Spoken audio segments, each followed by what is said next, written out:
C'est le troisième ou le quatrième webinaire spécifique sur la taxinomie.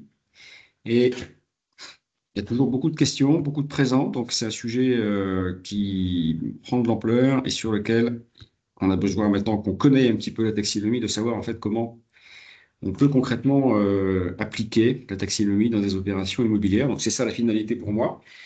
C'est de rappeler les éléments spécifiques de la taxinomie et surtout proposer une solution. Il y en a d'autres, mais on a une solution nous, assez opérationnelle à vous proposer. Donc, je me permettrai de vous rappeler qui nous sommes. Donc, nous sommes l'association Qualitel, dont la mission principale est l'amélioration de la qualité dans l'habitat. Nous avons 4 filiales, Cercal, Kios, Qualitel Formation, Qualitel Solutions. Moi, je dépends de Cercal Qualitel Certification. Et notre travail, c'est d'élaborer des référentiels de certification pour répondre à l'objectif de l'association Qualitel, qui est d'améliorer la qualité dans l'habitat. On a une structure particulière puisqu'il y a 4 collèges, les consommateurs, les acteurs de l'offre du logement, avec l'USH, la Caisse des dépôts, la FNAIM, les acteurs de la filière construction, les architectes, la FFB, et puis l'État est partie prenante aussi de l'association Qualitel. Nous avons deux certifications, une marque NF Habitat qui est un repère de confiance pour des logements sains, sûrs, confortables, et puis sa déclinaison NF Habitat HQE qui est plutôt sur un repère de performance pour avoir une bonne qualité de vie en interaction avec son territoire, énergétiquement, économiquement performant. Nous existons depuis 50 ans. Nous avons certifié environ 3,5 millions de logements. Et nous sommes nous-mêmes certifiés par le COFRAC, Comité français d'accréditation, qui s'assure que nos process, nos méthodes, notre rigueur est en phase avec les objectifs. Et nous avons bien sûr un accord avec l'AFNOR pour délivrer cette marque NF. Certification, NF Habitat s'adapte à l'ensemble du cycle de vie du bâtiment. Donc, nous sommes très présents en construction. C'est aux alentours de 80 000 logements par an. En rénovation aussi, c'est de l'ordre de 30 000. Et puis, un développement important en copropriété, en exploitation en copropriété et en pleine propriété. La copropriété étant plutôt liée à l'activité des bailleurs et aux copropriétés qu'ils gèrent. Nous avons un référentiel qui est un référentiel complet dans lequel on embarque l'ensemble des éléments qui apparaissent à votre écran. Donc, c'est du multicritère. Une opération NF Habitat est toujours équivalente à une opération NF Habitat. Je veux dire par là qu'il n'y a pas de compensation ou d'éléments particuliers dans le référentiel. Il y a quelque chose d'assez certain sur une opération qui est certifiée. Et il y a 3 axes, performance économique, respect de l'environnement, qualité de vie. On est sur les 3 piliers habituels du développement durable. Et une déclinaison en NF Habitat et en NF Habitat HQE. Donc on traite par exemple du changement climatique, de réduction des consommations d'eau, de la performance énergétique, de la qualité de l'air notamment. Et vous allez voir que ces rubriques qui sont historiques dans le référentiel NF Habitat HQE, eh bien, sont en somme assez proches des exigences techniques telles qu'elles sont définies dans la taxinomie dont je vais vous parler dans très peu de temps. On a un certain nombre de profils. En fait, le profil, c'est une réponse thématique. Vous pouvez être très sensible au volet biodiversité sur une opération immobilière. Et bien dans ce cas-là, on a un certain nombre d'exigences qui sont sur étagère, disponibles, que vous pouvez appliquer sur vos opérations. Profil bien vivre, profil économie circulaire. Et ce qui nous occupe aujourd'hui, c'est le profil taxinomie dont je vais vous parler. Alors, quelques éléments de contexte sur la taxinomie qu'on commence globalement à bien connaître, à bien comprendre. Historiquement, le financement de la stratégie, la taxinomie en tout cas, c'est le financement de la stratégie bas carbone européenne estimé à 480 milliards d'euros par an sur la décennie. Donc, c'est des sommes qui sont assez colossales. La Commission européenne veut faire de l'Europe un continent bas carbone, avec une stratégie neutralité carbone à 2050. Voilà, c'est quasiment le seul continent qui a vraiment des actions concrètes sur la réduction des émissions carbone. Et la Commission européenne, pour le coup, souhaite faire évoluer la finance durable et réorienter les investissements financiers vers des activités vertes et non polluantes. Ça, c'est un petit peu l'origine de la taxinomie. Une fois qu'on a dit ça, qu'est-ce que c'est la taxinomie? La taxinomie, en fait, c'est une classification qui existe dans plein de domaines.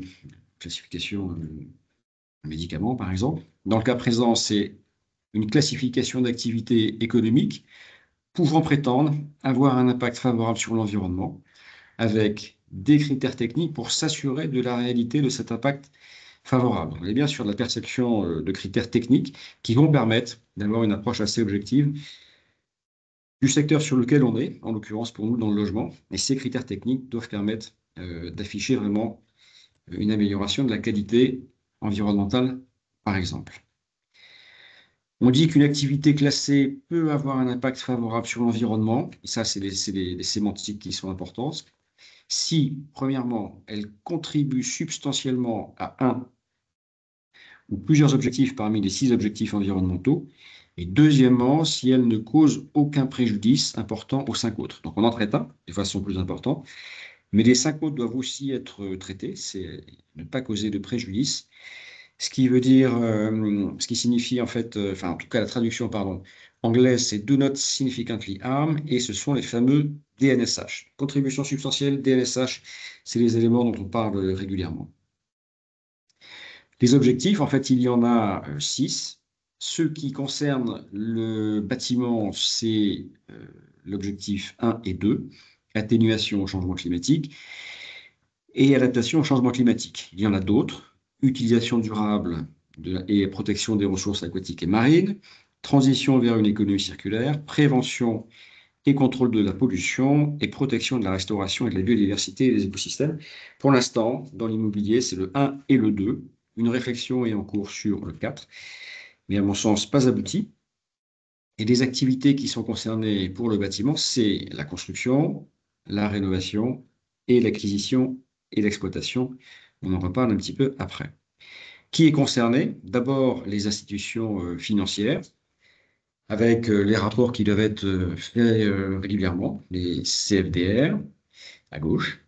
Et puis, le rapport dont on parle beaucoup, c'est le CSRD, Corporate Sustainability Reporting Directive, pour les grandes entreprises, avec les effectifs qui apparaissent à l'écran, et pour les chiffres d'affaires qui correspondent aussi à cela. Donc, ça concerne principalement les grands comptes, mais somme toute, ça concerne plus de monde. C'est un peu le tableau qui est à droite. Pour les promoteurs, ça concerne de plus en plus un moyen pour avoir accès au financement, un moyen pour vendre en VFA à des bailleurs sociaux qui sont sensibles à cette thématique de la taxinomie, vendre au fond pour la même façon, et puis c'est aussi un moyen, bien sûr, d'aligner sa production. Pour les bailleurs, on passe des DPER, des déclarations de performance extra-financière, à la CSRD. C'est aussi un moyen d'avoir des reportings sur la partie RSE.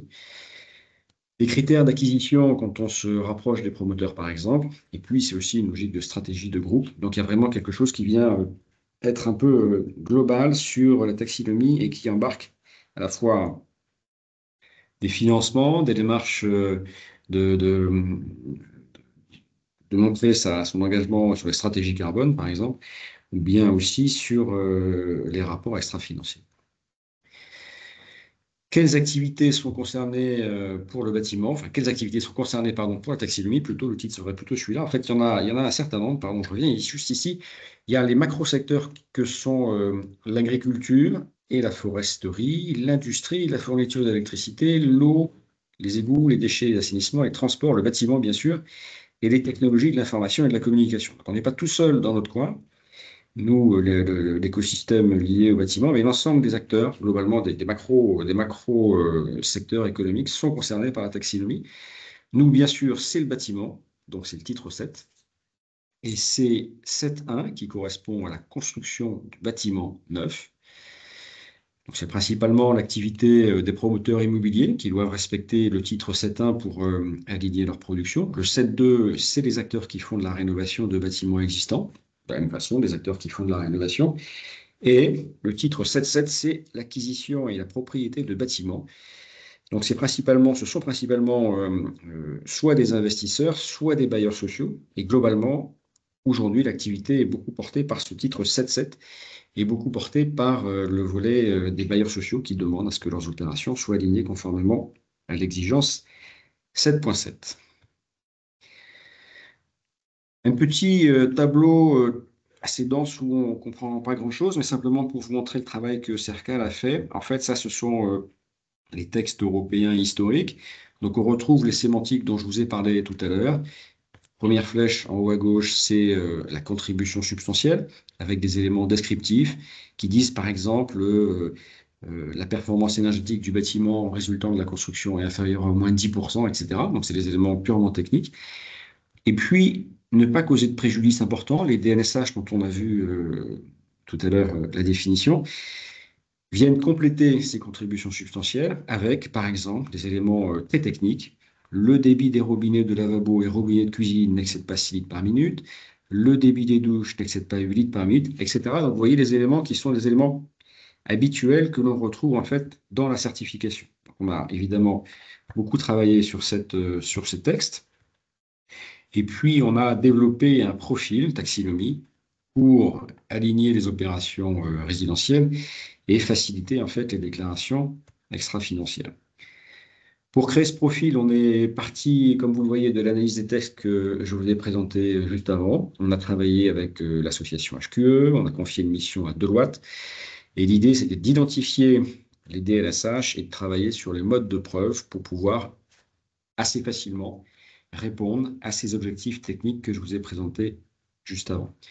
Donc, il y a eu les consultations en 2022, la création d'un profil expérimental aussi, des ajustements suite au retour d'expérience et puis aux facs qui apparaissent assez régulièrement avec des interprétations qu'il nous faut embarquer, et un premier profil disponible depuis la version 4.2 du référentiel NF Habitat à partir de janvier 2024. On fait évoluer nos référentiels régulièrement. Oui, le prochain, c'est au 5.0, au 1er janvier 2025. Et s'il y a des modifications à apporter, on le fait assez régulièrement en prenant en compte notamment tout ce qui est interprétation des différents pays européens qu'il faut embarquer en fait dans nos référentiels. Donc le profil NF Habitat Taxinomie est construit à partir d'exigences qui sont issues des thématiques suivantes de notre référentiel. Donc la qualité de l'air intérieur, la fonctionnalité des lieux, la performance énergétique, les déchets, la biodiversité, la résilience, c'est un gros sujet, le changement climatique et la réduction des consommations d'eau. Voilà, l'ensemble de ces rubriques sont concernées. Je reviens juste sur ce slide, mais pas de façon systématique. Lorsqu'on est en 7.1 pour les promoteurs, par exemple, et pour les opérations de construction neuve, en effet, il faut embarquer quasiment des exigences sur l'ensemble de ces rubriques, ce qui n'est pas forcément le cas sur le volet 7.7. Comme on le verra après, il y a des éléments un peu plus légers sur cette exigence concernant le 7.7. Alors, nous avons, nous, dans la certification NF Habitat, un processus rigoureux qui est présent à l'écran. Il faut regarder principalement le tableau de gauche, certification à l'opération.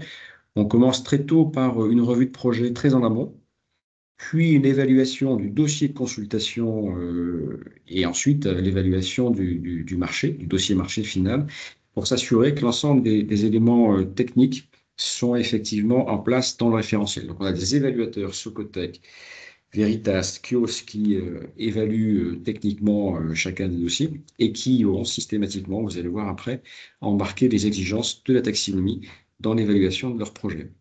On délivre les certificats de conformité à la taxinomie en conception, donc aux étapes qui apparaissent. La première, c'est au moment du certificat à la conception sur la base du dossier marché. Mais à chaque fois, on se déplace pour faire des contrôles sur site, pour s'assurer que la certification en phase de conception, donc sur les pièces écrites de l'opération, est effectivement en place une fois que le chantier est terminé. Donc il y a un écart entre la conception et la réalisation qui est en général de 18 mois environ pour la réalisation d'un chantier. Donc il faut bien s'assurer des évolutions éventuelles de modifications entre ces deux étapes et puis s'assurer qu'in fine, eh bien, l'ensemble des éléments sont effectivement en place. Donc, on contrôle l'ensemble de la certification et en particulier la taxinomie. À la fin, nous, ce que l'on propose, enfin en tout cas ce que l'on délivre, c'est une certification, une attestation de certification en phase de conception, où on embarque le fait que l'opération soit certifiée NF Habitat, par exemple, et on confirme que à ce stade de la conception, le profil taxinomie est effectivement réalisé. Donc on précise si c'est du 7.1, du 7.2, du 7.7 naturellement, pour que les financeurs, les investisseurs, les personnes qui ont acheté les opérations soient assurés que les choses sont engagées et qu'il y a le profil taxinomie qui est effectivement embarqué. On peut naturellement embarquer d'autres labels, Finergie, etc., qui peuvent être tout à fait associés aussi dans ce certificat en phase de conception. Alors, quelle est est-ce que la certification est légitime pour vous accompagner en fait dans vos démarches relatives à la taxinomie? Ben, la réponse est oui, évidemment. La certification NF Habitat, c'est un outil de facilitation pour la CSRD, donc ça c'est un élément important qui est paru en octobre 2024. C'est le rapport qui apparaît à gauche, mission de certification des informations en matière de durabilité et de contrôle. Et dans ce document très dense, le point 3.3 précise ceci: utilisation des travaux d'un tiers autre que les commissaires aux comptes chargés de certifier les comptes de l'entité et les entités comprises dans le périmètre de consolidation. Voilà, donc je vous invite à lire ce rapport si vous le souhaitez. Mais en ce qui concerne la certification et la crédibilité de la certification pour la démonstration que vos opérations sont conformes aux objectifs de la taxinomie, c'est le point qui apparaît ici. L'entité, donc par exemple le promoteur immobilier, peut avoir mandaté un tiers autre que le vérificateur étant le commissaire aux comptes, pour effectuer le contrôle de certaines informations en matière de durabilité ou de certains éléments relatifs à ces informations. Lorsque le vérificateur estime que certains de ces travaux réalisés par ce tiers peuvent être utiles à sa mission, il envisage de les utiliser plutôt que de les réaliser lui-même, étant précisé qu'il conserve, bien sûr, l'entière responsabilité de sa mission. Donc, la certification, pour apporter un élément de preuve à vos commissaires aux comptes, par exemple, est tout à fait légitimée par ce rapport récent qui confirme que vous pouvez vous appuyer sur des tiers de confiance. Alors, une fois qu'on a fait ces éléments assez généraux, je vous propose d'expliquer comment nous, on a développé des outils très opérationnels, en fait, pour embarquer, pour intégrer la taxinomie dans vos opérations. On a développé depuis de nombreuses années des outils qui simplifient pour le maître d'ouvrage la façon d'évaluer ses projets. Donc, on en a un certain nombre. Application NF Habitat, dont je vais vous parler juste après. L'outil EcoRE 2020 pour s'assurer de la bonne qualité des analyses relatives à la réglementation environnementale. L'outil de résilience dont on parle énormément, et puis un espace documentaire qui permet de stocker un certain nombre de modes de preuve. Ce sont notamment ces outils qui sont très utiles dans le cadre de la certification avec le profil taxinomie. Concrètement, comment ça fonctionne en fait? Je suis sur mon application NF Habitat. Je vais créer un rapport en cliquant sur le petit plus. Je vais arriver sur une première page de sélection. Ici, donc, j'ai donné un nom à mon opération qui s'appelle Taxinomie 7.1. Je vais sélectionner que je suis en collectif, que je suis dans métropole. On a une grosse activité sur les Outre-mer et à l'international. Je vais sélectionner que je suis bien sûr de la construction logement, que je suis en processus complet, que je vous ai présenté tout à l'heure. Je vais aller chercher une certification simplement NF Habitat. Voilà, on peut chercher du NF Habitat HQE, mais NF Habitat, on peut l'associer aussi à un profil taxinomie. Et je vais aller chercher mon profil taxinomie adaptation. Je vais valider par la petite flèche qui est en haut à droite. Et une fois que cela est fait, cela m'ouvre, ça me donne en fait l'ensemble des exigences que je dois appliquer sur mon opération. Donc, je vais aller sur l'essentiel, hein. Il y a 166 exigences de certification parce que je n'en ai enlevé aucune par ailleurs. Donc là, je suis au maximum à 166 exigences de certification, dont 14 qui correspondent en fait à l'adaptation au changement climatique pour le profil que j'ai sélectionné dans ma phase précédente. Donc, au fil de l'eau, si j'ouvre les rubriques, je vais avoir des exigences sur lesquelles je dois remplir les exigences et assurer les modes de preuve. Donc, voilà, je suis ici. Je vais ouvrir, par exemple, la résilience vis-à-vis des risques. Et cela va m'ouvrir la feuille avec les exigences qui sont les exigences de la certification spécifiquement sur le profil taxinomie. Et ici, si je ne m'abuse, il y a encore des animations. Voilà, ici, l'exigence qui est ici, euh, précise, adaptation au changement climatique, atténuation au changement climatique. Le niveau 3 est validé euh, par rapport à la taxinomie. Donc, c'est cette exigence que sur laquelle je dois répondre dans les pièces écrites de mon opération pour confirmer que la résilience est effectivement en place. Donc, ça, c'est l'exigence. À droite, c'est le mode de preuve, où on dit si utilisation de l'outil résilience développé par CERCAL, rapport de l'outil rempli par la maîtrise d'ouvrage présentant la hiérarchisation des aléas climatiques et la liste des mesures prises, les modes de preuve spécifiques, etc. Donc, il y a à la fois l'exigence, le mode de preuve, et une fois que notre évaluateur fait son travail, eh bien, il va s'assurer et confirmer que l'analyse de la résilience a bien été réalisée et que les solutions techniques envisagées pour appréhender les aléas climatiques de l'opération sont effectivement en place.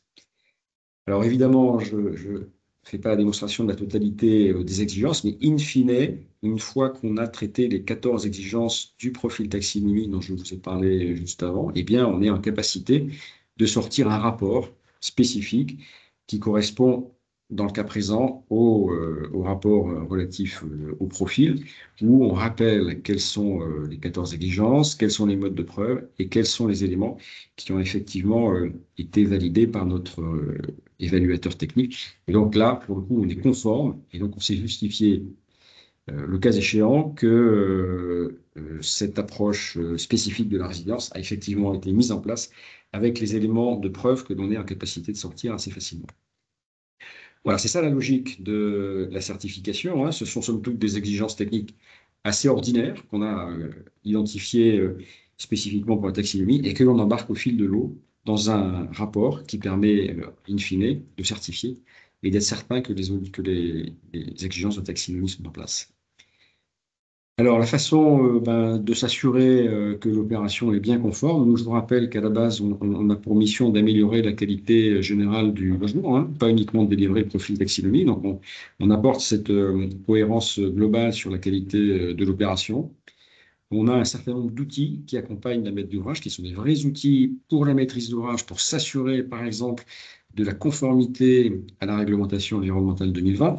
Je précise ceci puisque l'élément énergétique, dans le cadre de la taxinomie, c'est aussi un élément clé. Donc, on sait sortir des indicateurs, on sait sortir le poids carbone de chaque opération, on sait sortir des éléments de données consolidés qui permettent ensuite d'avoir des observatoires qui sont assez efficaces. Le premier outil clé, pardon, dans la certification et dans la taxinomie, c'est ce fameux outil Eco-Aero2020. Le deuxième, et qui est disponible sur notre site, que vous pouvez tester, c'est l'outil Résilience. En fait, il y a somme toute deux outils. Il y a l'outil Batalab de l'OID, qui est très bien, qui est très large, peut-être davantage que le nôtre, qui s'adapte aussi pas mal à la partie tertiaire. Nous, on est vraiment très spécifique sur la construction. On a travaillé ça avec la mission des risques naturels, donc les assureurs. On a une vraie fiabilité. Et la force de cet outil, c'est à chaque fois que vous rentrez une adresse, ici par exemple 53 rue Saint-Viaud, Tréguennec, eh bien on sort assez spontanément, enfin on sort avec un petit temps de réflexion, les aléas climatiques principaux, conformément au scénario du GIEP, le pire, le RCP 8.5. Donc là, on a deux aléas importants, c'est tempête, cyclone et élévation des températures, qui sont classés en 1, mais ensuite on a d'autres qui sont classés en 2. Et l'objectif dans la certification, pour répondre à la taxonomie, c'est de traiter les 1. Et à chaque fois, si vous cliquez sur tempête et cyclone, il y a un certain nombre de solutions techniques qui apparaissent et que vous pouvez embarquer en fait dans la certification de vos projets. Donc certes, ça identifie les aléas climatiques, certes, ça les catégorise en niveau 1, 2 ou 3, mais la force du sujet, c'est qu'on a au catalogue un certain nombre de solutions techniques que vous pouvez embarquer dans votre opération pour vous assurer que vous traitez effectivement les éléments relatifs aux tempêtes, cyclones, élévation de température. Je ne vais pas vous les démontrer spontanément, le temps est limité, mais en fait, on a vraiment cet outil qui est très efficace et qui vous permet d'avancer assez facilement sur cette thématique compliquée de la résilience. Les références clients, eh bien, on avance au jour le jour, mais on sent que le marché commence à être attentif à ce qui se fait, hein. Depuis 2022, comme on l'a vu, on a environ aujourd'hui 5000 logements qui sont engagés en certification, soit NF Habitat, soit NF Habitat HQE, avec le profil taxinomie. Assez rapidement, l'IFPI a trouvé intéressant la certification comme un élément qui venait en fait valider le fait que la taxinomie était embarquée dès lors qu'il y avait un profil associé. On a quelques grands acteurs qui certifient d'une façon générale ou au fil de l'eau. Bouygues Immobilier, La Poste, Groupe Patrignani, RIVP, des bailleurs sociaux et des promoteurs, et CDC Habitat aussi qui s'appuie dans le cadre de ces opérations en VFA ou en production propre sur le profil taxinomie dans des cas particuliers et qui systématise en fait le profil pour s'assurer que les niveaux sont bien ceux attendus globalement par CDC Habitat. Voilà, de façon globale, ce que je souhaitais vous démontrer. Et puis, on a un dossier qui est extrêmement complet. Je suis allé très vite parce que l'exercice est ainsi, hein, mais on a un ouvrage qui reprend en fait le texte européen, l'interprétation qui en a été fait, et puis les exigences de notre référentiel NF Habitat. Donc, on a vraiment un document extrêmement costaud, solide, qui justifie que la certification répond assez précisément en fait aux exigences de la taxinomie et que je vous invite à télécharger sur notre site qualitel.org. Et puis, eh bien, écoutez, voilà, moi je suis évidemment à votre disposition. Vous avez mes coordonnées, mon téléphone. Je me ferai un plaisir de vous rencontrer si vous souhaitez rentrer dans le détail.